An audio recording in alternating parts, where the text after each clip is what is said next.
এই দেশে যখন সমস্ত ভারতে মুসলমানদের হুকুমত ছিল ইংরেজ আসার আগে,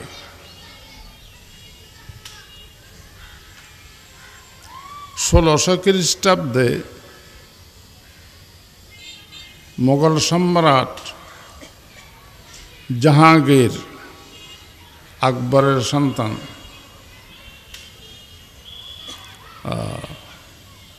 ক্ষমতায় ছিলেন। জাহাঙ্গীর হঠাৎ করে মারাত্মকভাবে অসুস্থ হয়ে পড়লেন। জাহাঙ্গীরকে চিকিৎসা করার জন্য রাজকীয় ডাক্তার যারা ছিল তারা অনেক চেষ্টা করলো, ভালো হয় না, মুমূর্ষু অবস্থা। হঠাৎ করে দেখা গেল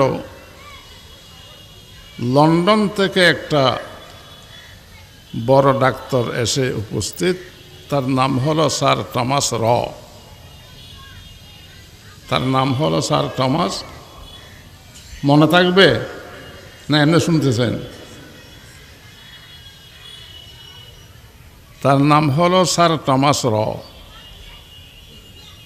স্যার টমাস র মহারাজ জাহাঙ্গীরের সাথে দেখা করলেন। স্যার, আমি লন্ডন থেকে আসছি, যে কোনো মিডিয়ার মাধ্যমে শুনতে পারলাম আপনি মারাত্মকভাবে অসুস্থ, আপনার দেশীয় ডাক্তার ফেলিউর, আমি আপনার চিকিৎসা করার জন্য আসছি। মহারাজ খুব আনন্দিত হলেন। ঠিক আছে, আপনি চিকিৎসা করেন। চিকিৎসা করতে করতে ভালো হয়ে গেছে। ভালো হওয়ার পরে বলতেছেন, স্যার আপনার দেশে তো রোগীর সংখ্যা বেশি, তো আমি কি লন্ডন থেকে আসছি, লন্ডনে চলে যাব না এখানে থাকিয়া রোগীদের সেবা করব?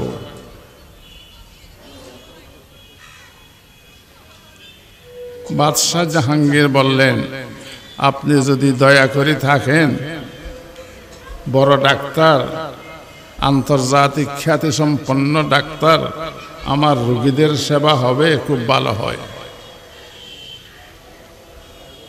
রোগীদের সেবার নামে আমাদের দেশে বলে খাল কাটিয়ে কুমির ঢুকায়। রোগীদের সেবার নামে স্যার টমাস র এখানে থেকে গেল। তখন আগের মতো এত পাসপোর্ট ভিসার ব্যবস্থা ছিল না। স্যার টমাস র রোগীদের সেবা করে ওয়্যারলেসের মাধ্যমে লন্ডনে যোগাযোগ করে।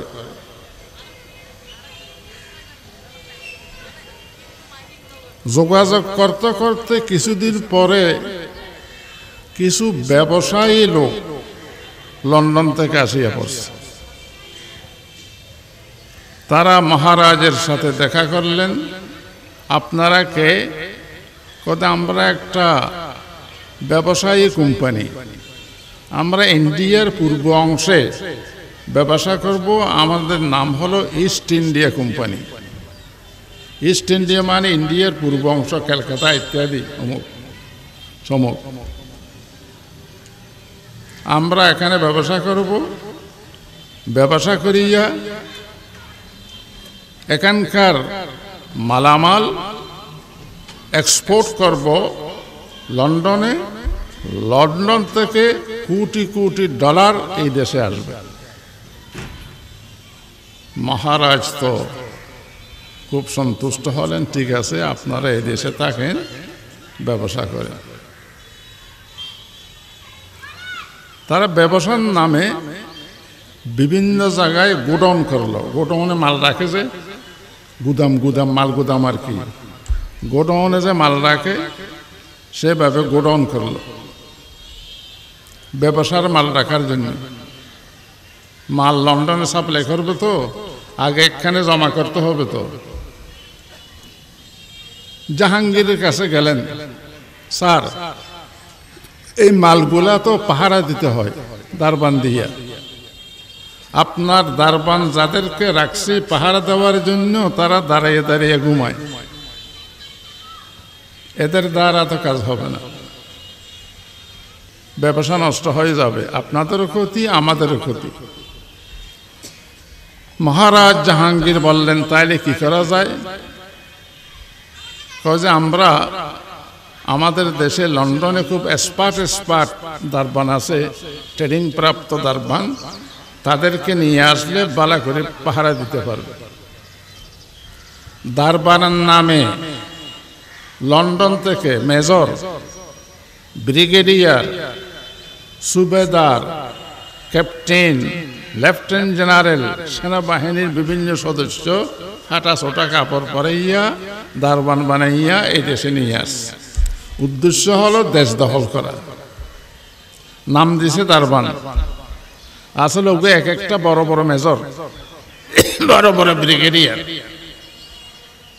মাল গুদামে দরজা দিয়ে দুঃখের সময় সেরে আনা ব্যবসায়ী জিনিসপত্র রাখছে, পিছনে 12 আনা অস্ত্র।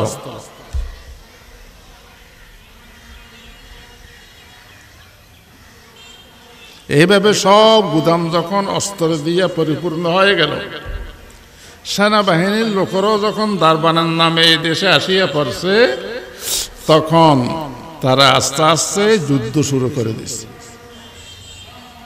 1757 খ্রিস্টাব্দে তারা যুদ্ধ করে নবাব, বাংলার নবাব সিরাজউদ্দৌলাকে শহীদ করল এবং বাংলা তারা দখল করে নিল 1757 ইংরেজিতে।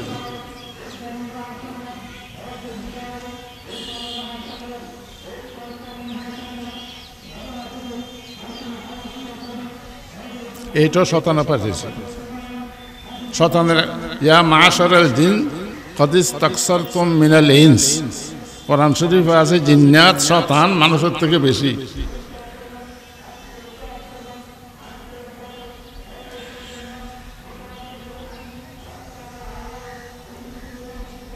(1757 খ্রিস্টাব্দে বাংলা ইংরেজের দখলে চলে গেল। দিল্লি ইত্যাদি এখনো মুসলমানের হাতে।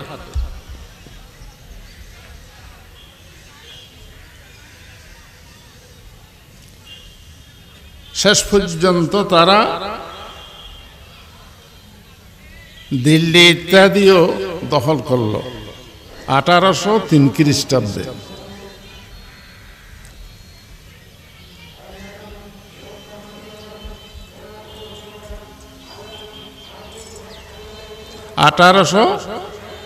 মনে থাকবে?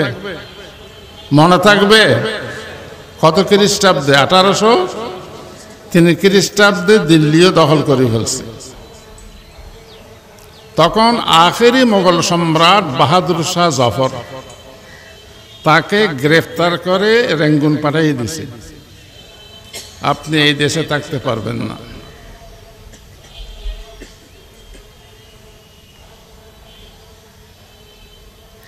তখন শাহ ওলিউল্লাহ রহমতুল্লাহ আলাই ইন্তেকাল করেছেন। তার সন্তান শাহ আব্দুল আজিজ রহমতুল্লাহ আলাই জীবিত আছেন। সারা দেশের মুসলমান হতবম্ব, মুখ খোলার মতো সাহস কারণে ইংরেজের বিরুদ্ধে।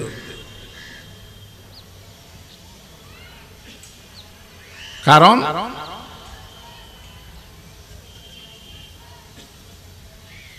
অস্ত্রের সাথে কে মোকাবেলা করবে? কালকে আমাদের পটিয়া মেয়রের ভোট হয়েছে, একজনকে গুলি মারি পুলিশের সামনে, পুলিশের নেতৃত্বে। তো অস্ত্রের সামনে কেনা যাবে? কিন্তু बाप का बेटा सिपाही का घोड़ा। शाह अब्दुल अजीज रहमतुल्लाह अलैह घोषणा कर लें, हिंदुस्तान दारुल हरब हो गया, हर मुसलमान पर जिहाद करना फर्ज है। हिंदुस्तान अमुसलिम राष्ट्र হয়ে গেছে, এখন প্রত্যেক মুসলমানের জন্য জিহাদ করা ফরজ হয়ে গেছে। কে ফতোয়া দিছে? হ্যাঁ, সেই ফতোয়ার ভিত্তিতে সৈয়দ আহমদ বেরেলভী রহমতুল্লাহ আলাইহ, শাহ ইসমাইল শহীদ রহমতুল্লাহ আলাইহ দুইজন শিষ্য, শাহ আব্দুল আজিজ সাহেবের একজন শরীয়তুল লাইনের শিষ্য, একজন তরিকতুল লাইনের শিষ্য, এই দুজন সারা ভারতে সফর করলেন। তোমরা জিহাদের জন্য প্রস্তুত হও, জিহাদ এখন ফরজ হয়ে গেছে।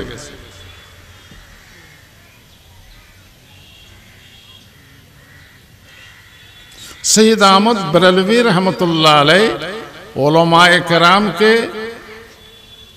একত্রিত করলেন, মুজাহিদ বাহিনী গঠন করলেন। قال رسول الله صلى الله عليه وسلم الجهاد ماضٍ إلى يوم القيامة। रसूल करीम सल्लल्लाहु अलैहि वसल्लम इरशाद करें, जिहाद कियामत पर्यন্ত থাকবে। সর্বশেষ জিহাদ হবে ইমাম মেহেদী আর ঈসা আলাইহিস সালামের সাথে দাজ্জালের জিহাদ। তাদের হাতে দাজ্জাল মারা যাবে, সমস্ত ইহুদি মারা যাবে, শেষ পর্যন্ত সারা বিশ্বে মুসলমান ছাড়া আর কোনো জাতি থাকবে না। আলহামদুলিল্লাহ বলবেন না? আলহামদুলিল্লাহ বলতে জানেন না? এই ইতিহাসটা সামনে রাখিয়া তারপরে আয়াত তাফসীর বলতেছি। ইয়া আইয়ুহাল্লাযীনা আমানু আতিউল্লাহ ওয়া আতিউর রাসূলা ওয়া উলিল আমরি মিনকুম। সূরা নিসার আয়াত। হে ইমানদারগণ, আল্লাহকে মানো। আল্লাহকে মানো মানে কোরআন মতে আমল করো। আল্লাহকে মানার অর্থ কি? হ্যাঁ, কোরআন মতে আমল করো, এক। দুই নম্বর, ওয়া আতিউর রাসূলা, রসুলকেও মানো। রসুলকে মানা মানে হাদিস মতে আমল করো। এখন একটা প্রশ্ন হয়, সাধারণ মানুষ কোরআন তো বুঝে না, নমাজে হাজার হাজার মশলা, সাধারণ মানুষ কোরআনও বুঝে না, হাদিসও বুঝে না। তাইলে একটা প্রশ্ন জাগবে, আল্লাহ বলতেছে কোরআন মতে আমল করার জন্য, আল্লাহ বলতেছে হাদিস মতে আমল করার জন্য, আমরা তো কোরআনও বুঝি না, হাদিসও বুঝি না। এরকম প্রশ্ন আমরা করব, সেটা আল্লাহর কাছে কি আছে? জানা আছে। সেই জন্য একটা কথা বাড়াই দিছে, ওয়া উলিল আমরি মিনকুম। তোমরা কোরআন বুঝার জন্য যোগে যোগে কিছু ধর্মীয় কর্তৃপক্ষ আমি পাঠাবো, তারা কোরআন বুঝিয়া তোমাদেরকে বুঝাইয়ে দেবে। উলিল আমর মানে ধর্মীয় কর্তৃপক্ষ। রসুলের চাচতো ভাই, বিশিষ্ট সাহাবী, যিনি সাহাবীদের মধ্যে সবচাইতে তাফসীরের জ্ঞান বেশি রাখতেন, আব্দুল্লাহ ইবনে আব্বাস রাদিয়াল্লাহু তাআলা আনহু, তার সিনার সাথে রসুলের সিনা লাগাইয়া একটা চাপ দিয়া আল্লাহর রসুল বলছিলেন, আল্লাহুম্মা আল্লিমহুল কিতাব, আয় আল্লাহ আমার এই ইবনে আব্বাসকে পবিত্র কোরআনের তাফসীরের জ্ঞান দিয়ে দাও। সেই জন্য সব সাহাবীরা ওনার কাছে তাফসীর জিজ্ঞেস করতেন। এই ইবনে আব্বাস রাদিয়াল্লাহু তাআলা আনহু বলছেন, তাফসীরে কবীরও লেখা আছে, তাফসীরে ইবনে জারীরও লেখা আছে। তার সাথে সাথে মশহুর প্রসিদ্ধ তাবেঈ হাসান বসরি রাহমাতুল্লাহি আলাইহি বলেছেন, ধর্মীয় কর্তৃপক্ষকে কাযাল উলামাউল মুজতাহিদুন, যে সমস্ত আলেমরা কোরআন হাদিস নিয়ে গবেষণা করে তারাই হলো ধর্মীয় কর্তৃপক্ষ। এখন যারা কোরআন হাদিস নিয়ে গবেষণা করেছেন তাদেরকে ইমাম বলা হয়। ইমামা নেক করদন ইজতিহাদ রহমতে হক বরওয়ানে জুমলাবাদ আবু হানিফা বুদ ইমামে বাসফা ওয়াসিরাজে উম্মতানে মুস্তফা সাহেব শবু ইউসুফ কাজী শুদা ওয়াজ মুহাম্মদ জুলমেনান রাজি শুদা। এ শেরগুলা অলিকুল শিরোমণি শেখ ফরিদউদ্দিন আত্তার রহমতুল্লাহ আলাইহির শেষ। এইটা আমার বুঝে আসে না। আমাদেরকে মানুষও ফলো করে। আমরা যদি ওয়াজ মাহফিলে এইরকম লাগাই রাখি, সাধারণ মানুষ যারা আসছে তারা এটাকে দলিল বানাই না, এর থেকে আরো বেশি করবে না? আলেমদের ওয়াজ মাহফিলে ভিডিও ক্যামেরা লাগাইয়ে রাখা, এটাকে আমার বিদেশে দেখাইয়া বেচা কিনা করতে হবে? ক্যাসেটের ওয়াজ এতে হেদায়েত হয় না, সামনাসামনি বসে শুনলে হেদায়েত হয়। न किताबों से न वाज़ों से नज़र से पैदा दीन होता है बुजुर्गों की नज़र से पैदा। কেবল কিতাব পড়লে হেদায়েত হয় না, ক্যাসেটের ওয়াজ শুনলো হেদায়েত হয় না, টাকা পয়সা টাকলো হেদায়েত হয় না, দিন আসে বুজুর্গদের নজর পড়লে। आना के खाकरा बनजरे की मियाँ कुनन आया भवत के गोशे चश्मे बमा कुनन। এক বুজুর্গ বলতেছেন, যে সমস্ত আল্লাহর বান্দারা একটা নজর দিলে মাটি স্বর্ণ হয়ে যায়, আমার দিকে যদি একটা নজর সেরকম দিত। সেই জন্য ওয়াজ মাহফিলে কেবল ওয়াজ শোনা নয়, বুজুর্গদের সোহবতে বসা এইটাও হেদায়েতের একটা ওসিলা। তো যত কাছে আসবেন তত সোহবতের কাছে আসবেন।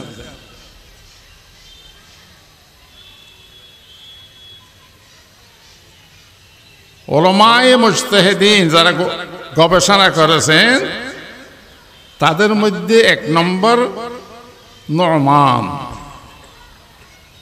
নোমান বললে কেউ চিনবে না। নোমান মানে আবু হানিফা। হানিফা বলা হয়, আমাদের দেশে আগে একটা দোয়াত ছিল, এই পেন্টেন এগুলো ছিল না, বিজয়ী বিজয়ী লেখতো, বিজয়ী বিজয়ীয়া লেখতো। তো দোয়াতটা ছিল কি, মুখটা ভিতরের দিকে বাঁকা, যেন কাইত হইলে কালি না পড়ে। এটা আপনারা অনেকে বুড়া বুড়িরা দেখছেন, কাঁচের দোয়াত, ভিতরের দিকে মুখ, কাইত হইলে কালি পড়ে না। এটাকে হানিফা বলা হয়।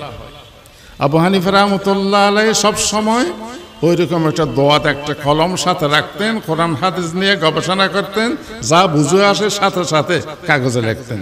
সেই জন্য তাকে আবু হানিফা বলা হয়। কেউ বলে যে তার একটা মেয়ে ছিল হানিফা, সেই জন্য হানিফার বাপ মিশা।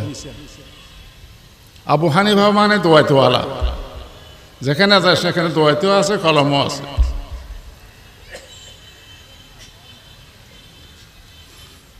নোমান হলো নাম। আবু হানিফা রহমতুল্লাহ আলাইহি এক নম্বর গবেষক, শেষজন ইমাম।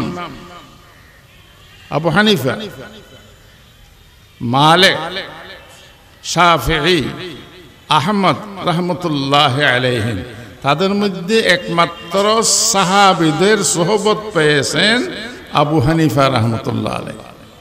তার কারণ কি? আবু হানিফা রহমতুল্লাহ আলাইহি ইন্তেকাল করেছেন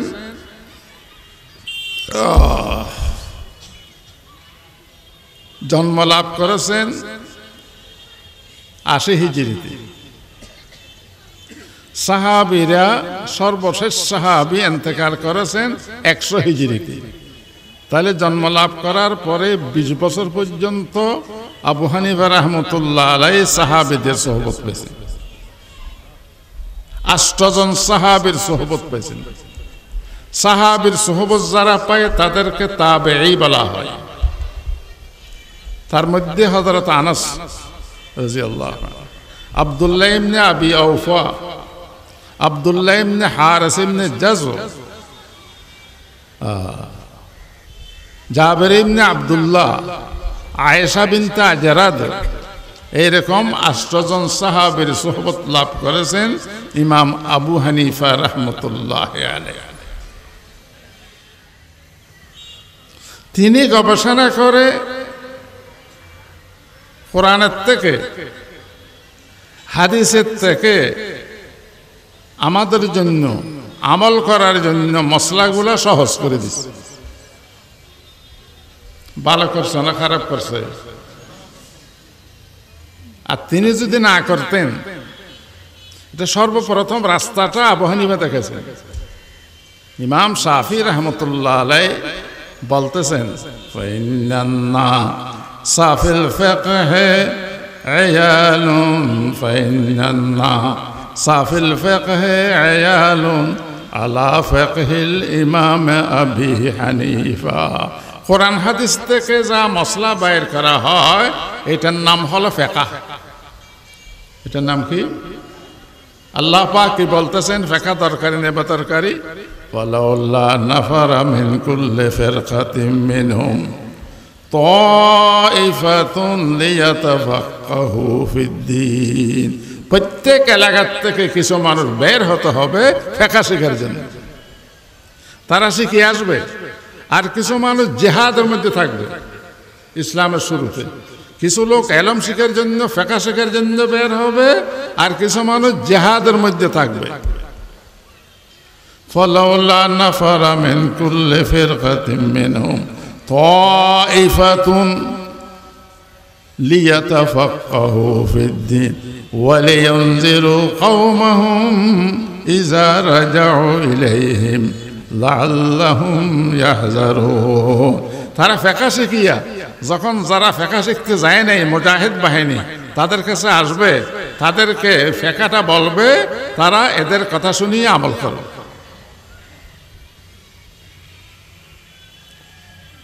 আমাদের জমানায় নয়, ইতিহাস পর্যালোচনা করে দেখেন সাহাবীরা যারা ছিল তারা সকলে বড় বড় আলেম ছিল না। কিছু সাহাবী আব্দুল্লাহ ইবনে আব্বাসকে অনুসরণ করে চলত। কিছু সাহাবী আব্দুল্লাহ ইবনে মাসউদকে অনুসরণ করে চলত। কিছু সাহাবী যায়েদ ইবনে সাবিত রাদিয়াল্লাহু তাআলা আনহুকে অনুসরণ করে চলত, সাধারণ সাহাবী। অথচ তারা আরবি জানে। আরবি জানলো ইমামের প্রয়োজন হয়ে গেছে। কেন? কোরআন শরীফে একটা আয়াত আছে, ফামান শাহিদা মিনকুমুশ শাহরা ফালিয়াসুমহু। আরেকটা আয়াত আছে, ওয়া আলাল্লাযিনা ইউতিকুনাহু ফিদিয়াতুন তাআমু মিসকিন। যারা রোজা রাখতে পারো তারা রোজা না রাখিয়া একজন মিসকিনকে খাওয়াই দিলেই চলবে।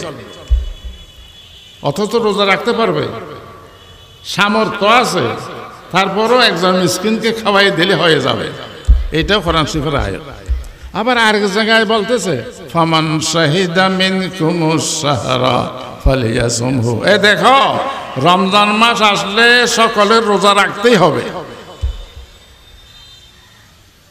কোরআন শরীফের বাংলা অনুবাদ হয়েছে, জাড়া হয়েছে। বাংলা অনুবাদ পড়িয়ে তুমি এখানে কি করবা? এখানে কি করবা? রোজা রাখবা নাকি মিসকিন খাওয়াই দিবে? সেই জন্য কেবল অনুবাদ এটা একটা ফিতনা, তাফসীর ছাড়া অনুবাদ একটা ফিতনা। হাদিসে আসেন, ক্বালা রাসূলুল্লাহ সাল্লাল্লাহু আলাইহি ওয়াসাল্লাম লা সালাতা লিমান লাম ইয়াকরা বিফাতিহাতিল কিতাব। বুখারী শরীফের হাদিস। যে ব্যক্তি সূরা ফাতিহা পড়বে না তার নামাজ হবে না। সূরা ফাতিহা পড়তে হবে, তাহলে প্রত্যেকে সূরা ফাতিহা পড়তে হবে, ইমামেরও পড়তে হবে, মুক্তাদিরও পড়তে হবে। এইটা হাদিস। আবার এই ইবনে মাজাহ মুওয়াত্তা মুহাম্মাদের হাদিস, ক্বালা রাসূলুল্লাহ সাল্লাল্লাহু আলাইহি ওয়াসাল্লাম মান কানা লাহু ইমামুন ফাকারাতুল ইমামে লাহু কারা। হুজুর বলতেছেন যার ইমাম আছে, ইমামের কেরাতই তার কেরাত, তার কেরাত পড়তে হবে না, ইমামের কেরাতই তার কেরাত। ওখানে বলতেছে প্রত্যেকের সূরা ফাতিহা অন্তত পড়তে হবে। তাহলে বুঝা গেল যারা হাদিসের গবেষক তারা দুটোটা মিলেছে, কয় যে সূরা ফাতিহা পড়তেই হবে, মানে ইমাম সাহেবের পড়তে হবে, আর যারা একাকী নামাজ পড়ে তার পড়তে হবে। আর ওই হাদিস হলো মুক্তাদির জন্য, যে ব্যক্তি ইমামের পিছনে মুক্তাদি হবে তার সূরা ফাতিহা পড়তে হবে না, সে ইমামের কেরাতে তার কেরাত। শুনেন বাইহাকির রওয়ায়াত, ইয়াসির ইবনে জাবের রাবি, কানা রাসূলুল্লাহ সাল্লাল্লাহু আলাইহি ওয়াসাল্লাম ইয়াকরাউ ফিস সালাত ফাসামি'a নাসান ইয়াকরাউনা মা'হু ফানাযালা ওয়া ইযা কুরিয়াল কুরআনু ফাসতামি'উ লাহু ওয়া আনসিতু লাআল্লাকুম তুরহামুন। হুজুর নামাজ পড়াইতেছেন, কিছু মানুষ হুজুরের সাথে সাথে নামাজের মধ্যে পিছনে কেরাত পড়তেছে। নামাজ শেষ হয়েছে, সাথে সাথে আয়াত নাযিল হয়েছে, ওয়াইজা কুরিয়াল কুরআন। ইমাম সাহেব যখন নামাজের মধ্যে কেরাত পড়বে, ফাসতামিউ লাহু, কান লাগাইয়া শুনো। যদি বড় করে কেরাত পড়ে কান লাগাইয়া শুনো। আর ইমাম সাহেব যদি বড় করে কেরাত না পড়ে, জোহরের নামাজ আসরের নামাজ হয়, আনসিতু, তোমরা চুপ থাকো। নামাজের মধ্যে কেরাত মুক্তাদি না পড়ার জন্য এই আয়াতটা নাযিল হয়েছে। তাইলে ইমামের প্রয়োজন আছে কিনা বলেন না? আমাদের দেশে একটা ফিতনা শুরু হয়েছে। শিক্ষিত লোকের কাছে গিয়ে বলে, আঙ্কেল আপনি কি কোরআন মতে আমল করবেন, নাকি হাদিস মতে আমল করবেন, নাকি আবু হানিফার কথা মতে আমল করবেন? দেখছেন এটা কিরকম প্রশ্ন জানেন? একজনকে যদি বলে কোর্টে, আপনার যে কেস আছে কোর্টে, আইন বই মতে কেস চালাবেন না ব্যারিস্টারের কথা মতে কেস চালাবেন? লোকটা যদি বুদ্ধিমান হয় বলবে যে ব্যারিস্টারের কথা মতে কেস চালাবে, কারণ ব্যারিস্টারের কাছে আইন বই মুখস্থ। ব্যারিস্টারে যা বলবে আইন বইয়ের বাইরে বলবে? হ্যাঁ, ব্যারিস্টারের কথা আর আইন বইয়ের কথা কি আলাদা? ব্যারিস্টার কোনখান থেকে বলবে? আইন বই থেকে বলবে। আবু হানিফা রাহমাতুল্লাহ আলাইহি হলো কোরআন হাদিসের ব্যারিস্টার। সেই জন্য আল্লাহ পাক বলতেছেন, কোরআন হাদিস যদি বুঝতে চাও, এ দুটোটা আইনের বই। কোরআন হাদিস আইনের বই যদি বুঝতে চাও, আবু হানিফা, শাফেঈ, মালিক, আহমদ ইবনে হাম্বল, এরা বড় বড় ব্যারিস্টার, তাদের কাছ থেকে জিজ্ঞাসা করে তুমি আমল করো।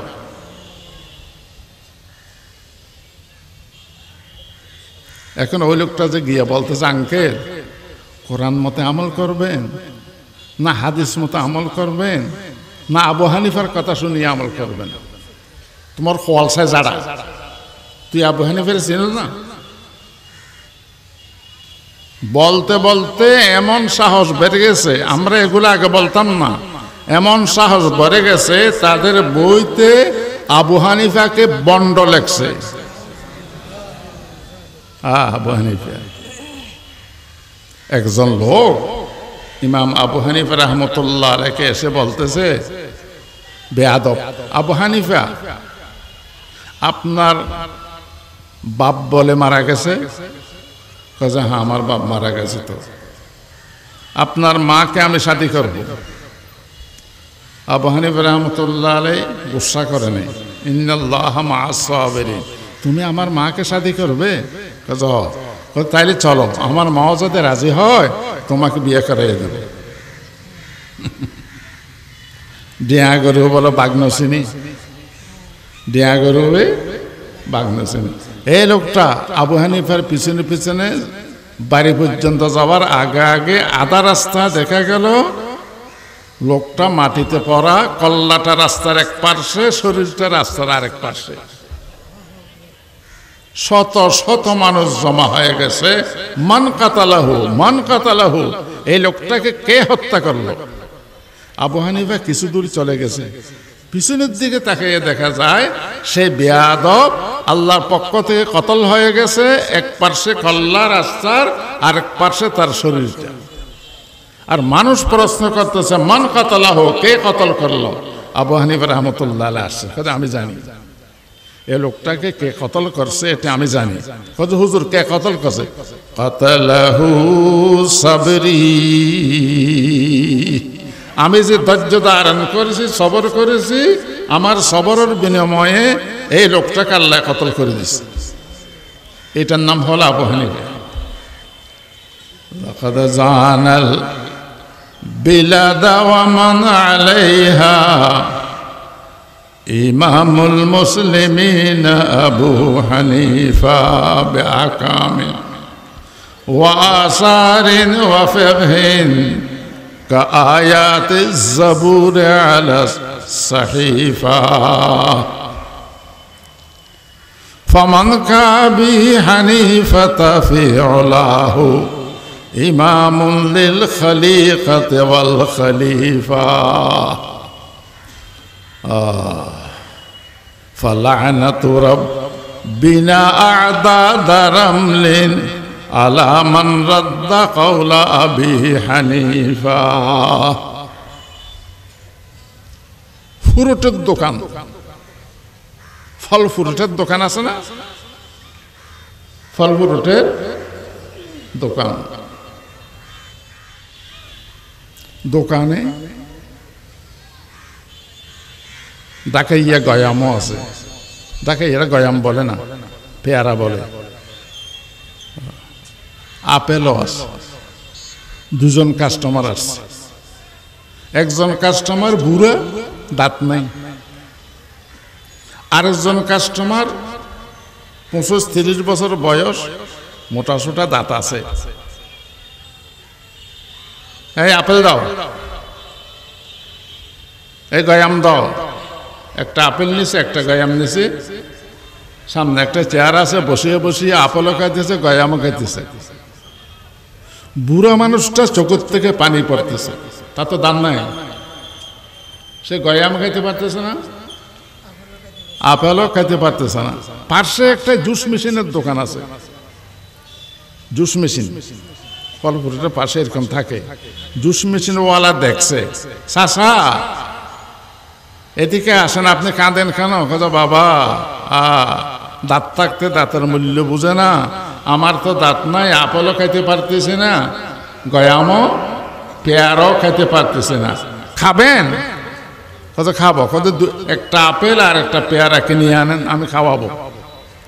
একটা আপেল আর একটা পেয়ারা আনিয়া তার টুকরা টুকরা করে তার মেশিনের উপর দিছে।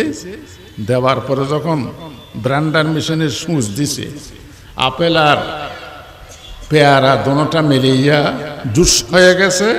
গ্লাসের মধ্যে ভরিয়া ও বুড়া মানুষকে দিছে, বুড়া মানুষ খাইয়া আলহামদুলিল্লাহ আলহামদুলিল্লাহ। কিরে ভাই, আল্লাহ তোমাকে রহমত করো, আপেলের মজাও পাইতেছি, গয়ামর মজাও, পেয়ারার মজাও পাইতেছি। এই জুস মিনসিরা এরকম কাজ করে। আমরা সাধারণ মানুষ, দাঁত নাই, কোরআন হাদিস বুঝার দাঁত নাই। কোরআনের আপেল, হাদিসের পেয়ারা কিনিয়া আবু হানিফার ব্রেনের জুস মেশিনে যদি ঢুকাইয়ে দেন, আবু হানিফা যখন গবেষণার সুচ টিপ দেবেন, সেখান থেকে যে রস বাইর হবে সেটার নাম হলো ফেকা। সেটার নাম কি? ফালাউলা কাফারা ফালাউলা নাফারা মিন কুল্লি ফিরকাতিন মিনহুম তায়েফাতুন লিয়াতাফাক্কাহু ফিদ্দীন। এই ফিকহ শিখার জন্য আল্লাহ পাক বলতেছেন কিছু মানুষ সমাজের থেকে বাইর হয়ে যেতে হবে। একটা প্রশ্ন, কয় যে হুজুর আমরা তো ইতিহাসে পাই ইমাম তো আরো অনেক ছিল, এই ৬০ জনকে কেন মানব? এটা প্রশ্ন না? এই প্রশ্নের উত্তর মুফতি শফি সাহেব রহমতুল্লাহ আলাইহি দিয়েছেন। এক ব্যক্তির 10 সন্তান, 10 সন্তানে মিরাজ পাবে না, উত্তরাধিকার মিরাজ পাবে না, কিন্তু তার মধ্যে 6 সন্তান বাপের আগে মারা গেছে। 6 সন্তান বাপের আগে মারা গেছে। এখন মিরাজ কয় সন্তানে পাবে? 4 সন্তানে পাবে। কেন? কেন? আল্লাহর কুদরত, আল্লাহর কুদরত। ইমাম অনেকে ছিল, কোন ইমামে 500 মশলা দিছে, কোন ইমামে 1000 মশলা দিছে। সার্বিক সমস্ত বিষয়ে যারা মশলা দিয়েছেন তারা হলেন 4 জন ইমাম, আর গুলা বিলীন হয়ে গেছে। এই জন্য সারা বিশ্বের মানুষ বর্তমানে এই 4 ইমামকে ফলো করে। নামাজে দাঁড়াইছি, রুকুতে গেছে, রুকুতে গোটার সময় মারামারি করবো নাকি? কয়বার কয়বার উঠে হাত? শুরুতে একবার, রুকুতে যাওয়ার সময় একবার, রুকু থেকে ওঠার সময় আরেকবার। আমি বললাম যে এতবার হাত কেন উঠান? বুখারী শরীফে আছে তো 3 বার ওটা আছে। আমি ঠিক আছে, আমি পড়াইতে বুখারী শরীফ। বুখারী শরীফে আরেকটা হাদিস আছে, 2 রাকাত নামাজ পড়িয়া 4 রাকাতের জন্য, 3য় রাকাতের জন্য উঠার আগে একবার হাত উঠাবেন। ওইটা আছে, ওইটা কেন উঠান না? ওটা রিজেক্টেড হয়ে গেছে, মনসুখ হয়ে গেছে। আমি কই যে একবারের বেশি যে আরো 2-3 বার উঠান, এইটাও মনসুখ হয়ে গেছে। দলিল কি? তিরমিজি শরীফের হাদিস। আমি তিরমিজি আলহামদুলিল্লাহ পটিয়া মাদ্রাসায় 25 বছর পড়াইছি। এখন বুখারী শরীফ পড়াই, সেই জন্য তিরমিজি আরেকজনকে দিয়ে দিছি। তিরমিজি শরীফের হাদিস, রসুলের বেশি ঘনিষ্ঠ সাহাবী হলেন আব্দুল্লাহ ইবনে মাসউদ রাদিয়াল্লাহু তাআলা। তিনি বলতেছেন যারা রসুলকে দেখেন নাই তাদেরকে বলতেছেন, আলা উসাল্লি বিকুম সালাতা রাসূলিল্লাহি সাল্লাল্লাহু আলাইহি ওয়াসাল্লাম ফাসাল্লা ফালাম ইয়ারফা ইয়াদাইহি ইল্লা ফি আউয়াল মাররা। ও তাবেঈরা, রসুলের নামাজ তোমাদেরকে দেখাবো? রসুলের আখেরি নামাজ কিরকম ছিল তোমাদেরকে দেখাবো? কত হুজুর দেখান। কত তখন তিনি আমাদের সামনে নামাজ পড়লেন, মাত্র একবার হাত উঠালেন। কয়বার? একবার হাত উঠালেন। এটা হলো আখেরি নামাজ। বারবার হাত উঠানো এটা ছিল আগের জমানায় ছিল। আগের জমানায় তো নামাজে কথাও বলতে পারতো, এখন কথা বলতে পারবেন? আগের জমানায় তো নামাজে দাঁড়ানো অবস্থায় সালামও দেওয়া যাইত, আব্দুল্লাহ ইবনে মাসউদ রাদিয়াল্লাহু তাআলা আনহু বলতেছেন, আমরা রসুলকে নামাজের অবস্থায় সালাম দিতাম। আমি আবিসিনিয়ায় হিজরত করলাম, বেশ কিছুদিন থাকার পরে আসছি, হুজুর নামাজ পড়তেছেন। আমি নামাজের বাইরের থেকে বললাম, আসসালামু আলাইকুম ওয়া রাহমাতুল্লাহ। হুজুরের সালামের কোনো উত্তর দেয় না। আমি খুব পেরেশান হয়ে গেলাম। আমার প্রতি হুজুর নারাজ হয়ে গেছে বোধহয়। কি কারণে নারাজ হইল? আগের কথা পরের কথা সবগুলা স্মরণ করতেছি। হুজুর আমাদের প্রতি নারাজ হয়ে গেছেন। হুজুর সালাম ফিরেছেন। সালাম ফিরানোর পরে বলতেছেন, আব্দুল্লাহ, আল্লাহ পাকের হুকুম টাইম টু টাইম পরিবর্তন হয়। এখন একটা হুকুম নাযিল হয়েছে, কুমু লিল্লাহি কানিতিন। নামাজের মধ্যে সালাম দেওয়া যাবে না, সালাম লওয়া যাবে না, কথা বলা যাবে না, হাসাও যাবে না। এটা এক সময় ছিল, এটা কি হয়ে গেছে? পরিবর্তন হয়ে গেছে। কিছু সাহাবী বারবার হাত উঠানো যে ক্যান্সেল হয়ে গেছে জানতো না, তারা বাইরে ছিল। তারা আসছে, জামাত শেষ হয়ে গেছে, তারা নিজেরা নামাজ পড়তেছে। রাসূল সাল্লাল্লাহু আলাইহি ওয়াসাল্লাম তাদেরকে দেখতেছেন। মুসলিম শরীফের হাদিস, হযরত সামুরা রাদিয়াল্লাহু তাআলা আনহুর riwayat।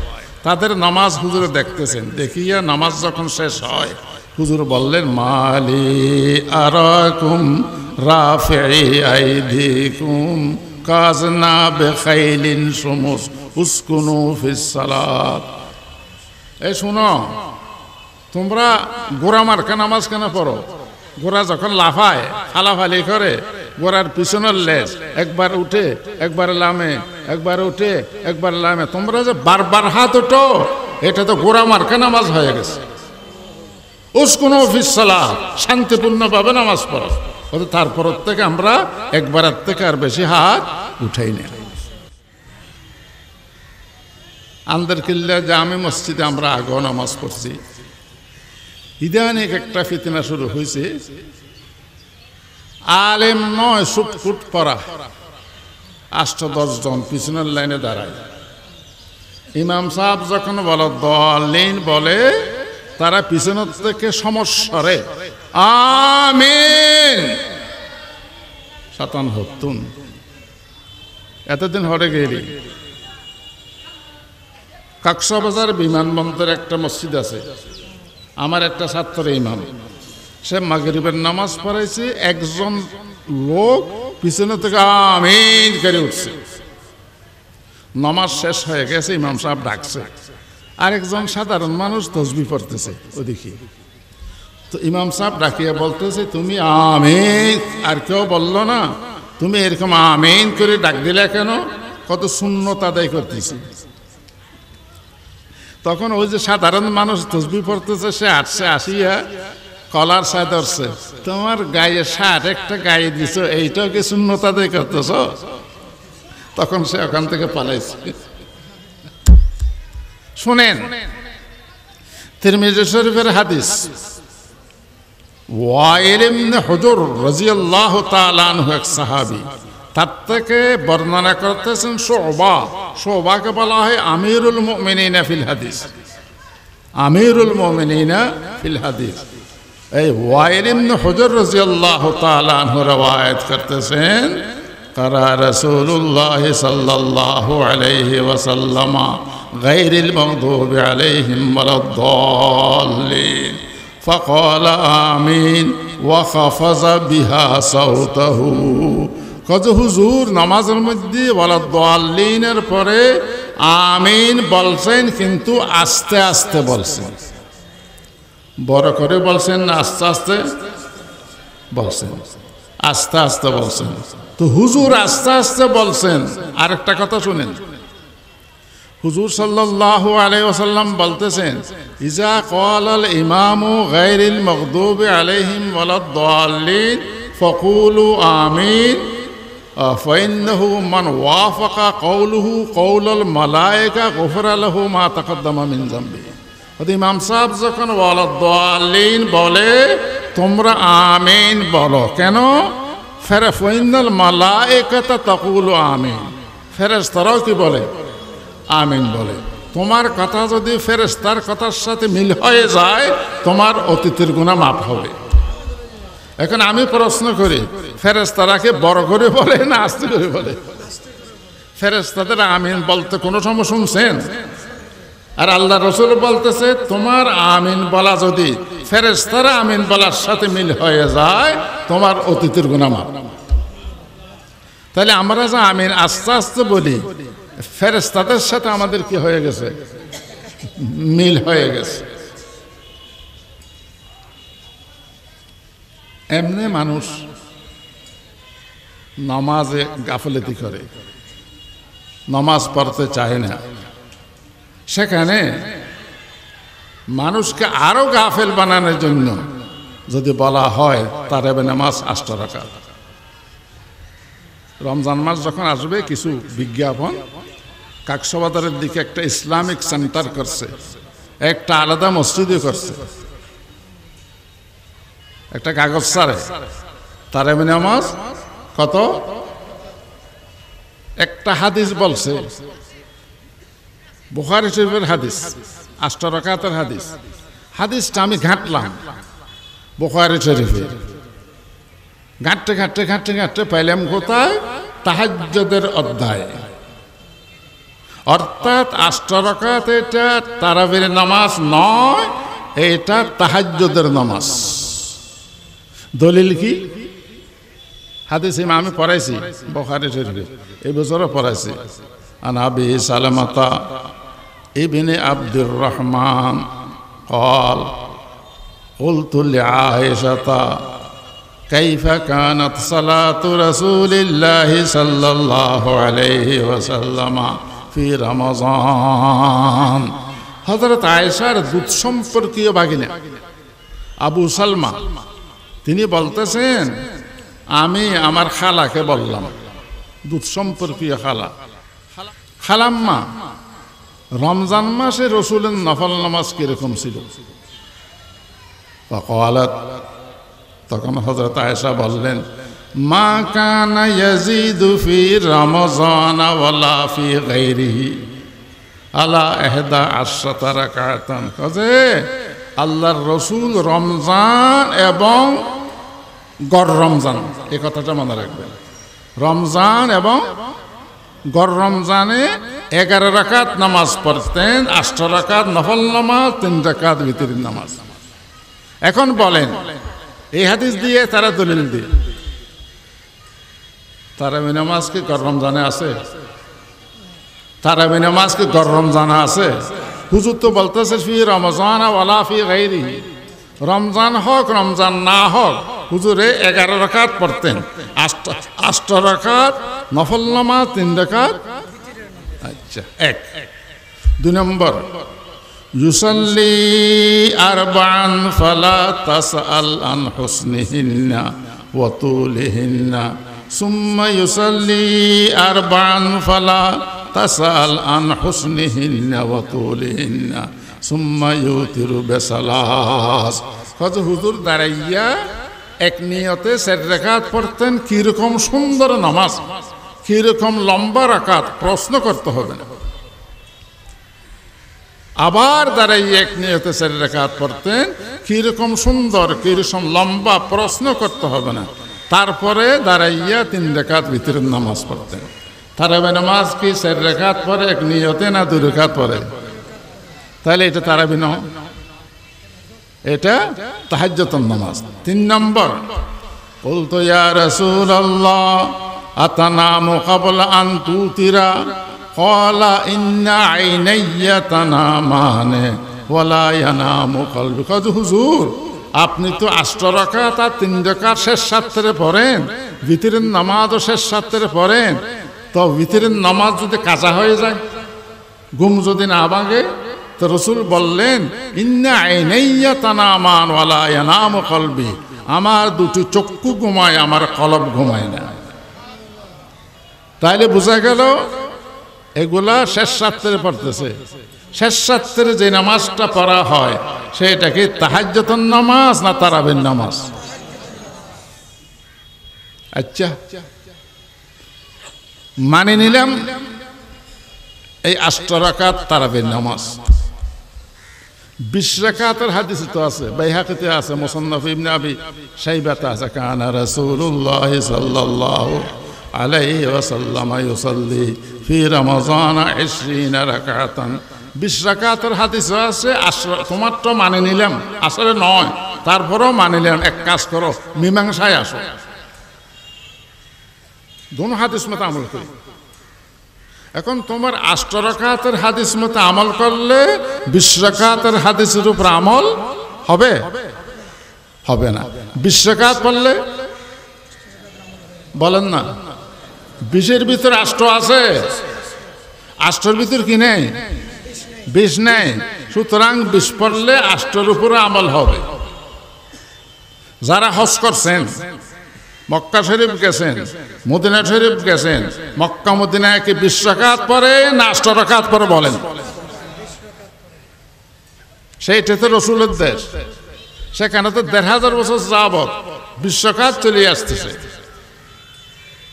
হযরত ওমর রাদিয়াল্লাহু তাআলা আনহু জামানায় তারাবি সম্পর্কে অ্যাসেম্বলির বৈঠক হলো, সংসদের বৈঠক হলো, বড় বড় সাহাবীদের তারাবি নামাজ কয় রাকাত পড়ব। সর্বসম্মতিক্রমে সিদ্ধান্ত হলো তারাবি নামাজ 20 রাকাত। হযরত ওমর বললেন, বরকারি সাহেবকে ডাকেন। সেই জামানা বরকারি সাহেব ছিল উবাই ইবনে কাব। উবাই ইবনে কাব, বরকারি সাহেবকে ডাকেন। বরকারি সাহেব আসছে। ভাই ওবাই, আপনি এই সাহাবে থেকে নিয়ে সব সময় 20 রাকাত তারাবি নামাজ পড়বেন। এটার উপর সমস্ত সাহাবীদের ঐক্যমত হয়ে গেছে। ঐক্যমতের নাম হলো এজমা। শরীয়তে 4টা দলিল, তার মধ্যে একটা হলো এজমা।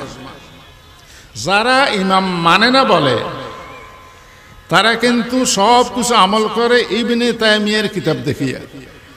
ইবনে তাইমিয়া একজন আলেম, ইবনে তাইমিয়ার কিতাব দেখিয়ে সব কিছু আমল করে।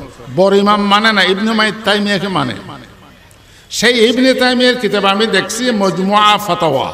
ইবনে তাইমিয়া লিখতেছেন, হযরত ওমরের জামানায় যে 20 রাকাতের উপর ঐক্যমত হয়ে গেছে, এটা অস্বীকার করার কোনো উপায় নেই। একেবারে সহি ঘটনা, 20 রাকাতের উপর ইজমা হয়ে গেছে। সেই জন্য 4 জন ইমাম, আবু হানিফা, ইমাম মালিক, ইমাম শাফি, ইমাম আহমদ, 4 জন একমত তারাবি নামাজ 20 রাকাত। আপনি কোনটা করবেন? এখন তো 8 রাকাত বলতে বলতে আমি ডুবাইতে দেখছি, কেউ কেউ 4 রাকাত পড়িও চলে যায়, 4 রাকাত পড়িও চলে যায়। নামাজকে একটা খেলনা বানিয়ে দিছে। শুধু তাই নয়, আব্দুল্লাহ ফারুক একটা বই লিখছে 220টা। সেই বইতে লিখতেছে, হানফিরা যে কলমা পড়ে এই কলমাতে শিরিক আছে। আমি বললাম যে এক আহলে হাদিসকে, আমি বললাম যে শিরিক হবে না কিভাবে, শুদ্ধ করে দেন। লা ইলাহা ইল্লাল্লাহু ওয়া মুহাম্মাদুর রাসূলুল্লাহ বলতে হবে, ওয়া একটা বাড়াইতে হবে। আমি বললাম ওয়া বাড়াইলে শিরিক হবে কেন? তখন অর্থ হবে কোনো মাবুদ নাই কেবল আল্লাহ এবং মুহাম্মদ। তখন অর্থ কি হবে? কোনো মাবুদ নাই কেবল আল্লাহ এবং মুহাম্মদ। ও বাড়াইলে শিরিক হবে। সেই জন্য বিগত 1.5 বছর যাবত ও নেই। আমি 2-3 বছর আগে উমরা করতে গেলাম, রাসূল সাল্লাল্লাহু আলাইহি সাল্লামের কবরের সামনে দাঁড়াইছি। এটা সিদ্ধর আছে, কবর দেখা যায় একটু একটু। সিদ্ধের উপরে লেখা আছে লা ইলাহা ইল্লাল্লাহু মুহাম্মাদুর রাসূলুল্লাহ। ওয়া নাই রসুলের কবরের উপর। ওখান থেকে মক্কা শরীফ আসছি, আসিয়া খানে কাবার পাশে তাওয়াফ করতেছি। খানে কাবার উপরে যে গেলাপটা আছে, কালো গেলাপ, এটা বারবার দেখতেছি। সেখানে তেসি করে হাজার হাজার বার লেখা আছে লা ইলাহা ইল্লাল্লাহু মুহাম্মাদুর রাসূলুল্লাহ। আমাদের দেশে আমাদের কলমাকে পর্যন্ত শিরিকের কলমা বানিয়ে ফেলেছে। সৈয়দ আহমদ বেরেলভির ঘটনা বলছিলাম যে উলামায়ে কেরামকে যখন একত্রিত করলেন, একজন আলেম সেখানে ঢুকিয়ে পড়ল, তার নাম হলো আব্দুল হক বেনারসি। সে আসলে শিয়া। এটা অনুপ্রবেশ, প্রবেশ নয়, এটা কি অনুপ্রবেশ। সে ভিতরে ঢুকিয়ে বলতেছে রসুলের বিবি আয়েশা কাফের। এই আব্দুল হক বেনারসি কশফুল হেজাব 42 পৃষ্ঠা দেখেন, আমি মুখস্থ বলতেছি না। রসুলের বিবি আয়েশা, যে বিবি সম্পর্কে হাদিস শরীফে আছে, আল্লাহ রসুল বলতেছেন আমি আয়েশাকে বিয়ে করার আগে 2 বার জিবরিল আলাইহিস সালাম আমার কাছে আয়েশাকে নিয়ে আসছে, মুখে গোমটা এইভাবে গোমটা উঠাইয়ে দেখালে এটা তোমার বিবি। 2 বার। আমি চিন্তা করলাম এটা কোন মহিলা। শেষ পর্যন্ত আবু বকর সিদ্দিকের বাড়িতে যখন গেলাম, উঠানে একটা মহিলা দৌড়াদৌড়ি করতেছে, দেখলাম যে সেই মহিলাই জিবরিল আলাইহিস সালাম আমাকে দেখাই দিয়েছে। হযরত আমার বিবিদেরকে নিয়ে আমি চাদরের নিচে শুয়ে থাকি অনেক সময়, কিন্তু আয়েশা এমন মহিলা, আয়েশাকে নিয়ে চাদরের নিচে আমি শুয়ে আছি, ঠিক সেই সময় জিবরিল আলাইহিস সালাম আসছেন, আসিয়া বলতেছেন হুজুর আয়েশাকে আমার একটা সালাম বলেন। যে আয়েশাকে জিবরিল আলাইহিস সালাম সালাম বলেছেন, সেই আয়েশা সম্পর্কে কমবক্ত আব্দুল হক বেনারসি বলতেছেন আয়েশা কাফের। হদে রসুলের সাহাবী যারা আছে তারা 5টা করে হাদিস জানতেন, আর আমরা সব হাদিস জানি। তদন্ত শুরু হয়ে গেল। সৈয়দ আহমদ বেরেলভি রহমতুল্লাহ তাকে পার্টির থেকে বাইর করে দিলেন। সে গিয়ে একটা নতুন পার্টি করলো, ফেরকায়ে মুহাম্মদিয়া। এখন ব্রিটিশ সরকার ফেরকায়ে মুহাম্মদিয়া নাম যখন শুনছে, ও যে সৌদি আরবে মোহাম্মদ ইবনে আব্দুল ওয়াহাব আছে, আমার সাথে যুদ্ধ করে, এখানেও সেই দলের একটা শাখা ফেরকায়ে মুহাম্মদিয়া, এরও আমার বিরুদ্ধে যুদ্ধ করার জন্য এই দল গঠন করেছে। সরকারের ব্ল্যাক লিস্ট, সরকার অফিস একটা ব্ল্যাক লিস্ট আছে না, সেখানে ফেরকায়ে মুহাম্মদিয়া লিখিয়ে রাখছে, আর যেখানে যেখানে ফেরকায়ে মুহাম্মদিয়া লোক পাই গ্রেফতার করে। মহা সমস্যা পড়ল না? তখন তারা বৈঠক ডাকলো। বৈঠকে আরেক শিয়া, তার নাম হলো মোহাম্মদ হোসেন বাটালভি, হাসিয়ে জঙ্গে আজাদি 34 পৃষ্ঠাতে আছে। মোহাম্মদ হোসেন বাটালভি বলল যে গ্রেফতার আমি বন্ধ করার একটা ব্যবস্থা করতেছি, একটু আমাকে সময় দিন, আমি একটা কিতাব লিখব। সে তাড়াতাড়ি একটা কিতাব লিখল, মাসাইলুল ইকতিসাদ ফিল জিহাদ, জিহাদ সম্পর্কে একটা কিতাব লিখলো। সেই কিতাবে লিখতেছে জিহাদ আগে ছিল, এখন জিহাদ হারাম, জিহাদ রিজেক্টেড হয়ে গেছে, মনসুখ হয়ে গেছে। এখন তোমরা যদি দুনিয়া আখিরাতের কামিয়াবি চাও, ইংরেজ সরকারকে মেনে চলো। এই কিতাব যখন ব্রিটিশ সরকারের কাছে উপহার দিল, তাকে ডাকিয়া কয়েক লক্ষ ডলার উপহার দিছে এবং কয়েকশো জমির জমিদার বানিয়ে দিছে। কাকে? মোহাম্মদ হোসেন বাটালভিকে। তারপরে প্রশ্ন করলো, মোহাম্মদ হোসেন সাহেব আর কোনো কিছু লাগবে? একটা জিনিস লাগবে, আপনার ব্ল্যাক লিস্টেতে ফেরকায়ে মুহাম্মদিয়া লেখা আছে, এদেরকে গ্রেফতার করতেছে, এটা কাটিয়ে দেন, আমরা আপনার পক্ষে। আপনার এই দেশে আপনার সাথে জিহাদ করবে হানফিরা, আমরা আপনার পক্ষে। আপনারা যে আমাদের পক্ষে, এটার পরিচয় কি? আপনার রেকর্ডে লেখেন আহলে হাদিস। হাদিস বলবে, বুঝবেন যে তারা আপনার পক্ষে, তারা আপনার পক্ষেই কাজ করবে, জিহাদের বিপক্ষে কাজ করবে। তখন এই আহলে হাদিসের আবিষ্কার। এই শিয়াদের গোড়া হলো ইহুদি। শিয়াদের গোড়া কি? ইহুদি। কাদিয়ানের গোড়া ইহুদি। আমাদের দেশে যত ধরনের ফিতনা হইতেছে সব কিছুর গোড়ায় কি? হ্যাঁ, ইহুদি। এই ইহুদি যখন সারা বিশ্বে তৎপর হয়ে যাবে, ইমাম মেহেদী আলাইহিস সালাম বের হবেন, ঈসা আলাইহিস সালাম আসমান থেকে নাযিল হবেন, ওদিকে তার পূর্বে দাজ্জাল সারা বিশ্বে ভ্রমণ এখন যে খাইলে রোড হইতেছে না, রেলের রাস্তা হইতেছে না, বড় বড় রোড, দজ্জাল আসার টাইম হয়ে গেছে, দজ্জালের জন্য রোড বানিয়ে রাখতে হবে। তো দজ্জাল আসার জন্য রোড হয়ে যাইতেছে। দজ্জাল ইহুদি, এই দজ্জাল সারা বিশ্বে ভ্রমণ করে মুসলমানদেরকে অতিষ্ঠ করে ফেলবে। মেহেদী আলাইহিস সালাম, ঈসা আলাইহিস সালাম গিয়া দজ্জালের সামনে যাবে। তখন কিতাবে লিখতেছে লন্ডন, আমেরিকা, জার্মানি, অমুক সমুক তাদের কাছে যে অ্যাটম বোম আছে ওগুলো একটাও কাজ করবে না, সব ফিউজ হয়ে যাবে। মেহেদী আলাইহিস সালাম যখন তীর নিয়ে দজ্জালের সামনে যাবে তাদের অ্যাটম বোম কোনো কাজ করবে না। ঈসা আলাইহিস সালাম একটা তীর নিয়ে দজ্জালের পেটে একটা গুঁতা মারবেন, গুঁতা মারার সাথে সাথে সেই দজ্জাল সেখানে চিৎকার মেরে মারা যাবে। তখন মেহেদী আলাইহিস সালাম আর ঈসা আলাইহিস সালাম সারা বিশ্বে ভ্রমণ করবেন, সারা বিশ্বে ভ্রমণ করবেন। আমি বলিয়ে রাখছি পটিয়া মাদ্রাসায়, ওনারা বাইর হওয়ার সময় হয়ে গেছে, আমি যদি মারাও যাই ওনাদেরকে দাওয়াত দিবেন আমাদের বার্ষিক সভায়। কাকে? মেহেদী আলাইহিস সালাম আর ঈসা আলাইহিস সালাম বাইর হওয়ার সময় কাছেই আছে, কারণ কিতাবে আছে সারা বিশ্ব যখন ইহুদি দ্বারা অতিষ্ঠ হয়ে যাবে ঠিক সেই মুহূর্তে ইমাম মেহেদী জন্ম, নাম মোহাম্মদ, মাহাদি মানে হেদায়েত প্রাপ্ত, ইমাম মেহেদী জন্ম লাভ করবেন মদিনা শরীফে। 40 বছর বয়সে হজ করার জন্য মক্কা শরীফে আসবেন। সারা দেশের অলি কুতুব গৌস আবদাল সকলে হজ করার জন্য আসবে। তারা পরস্পর বলা বলে আরম্ভ করবে।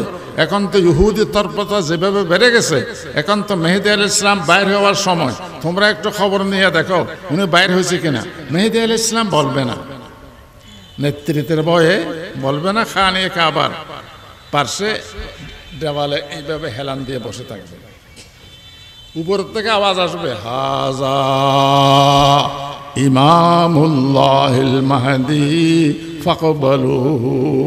এই যে খানে কাবার দেওয়ালে হেলান দেওয়া বসা, এইটাই আল্লাহর পক্ষ থেকে ইমাম, ইমাম মাহদি, তোমরা তার হাতে বায়াত গ্রহণ করো। এই লক্ষ লক্ষ হাজি যারা আসবে তারা ইমাম মাহাদির হাতে বায়াত গ্রহণ করবে।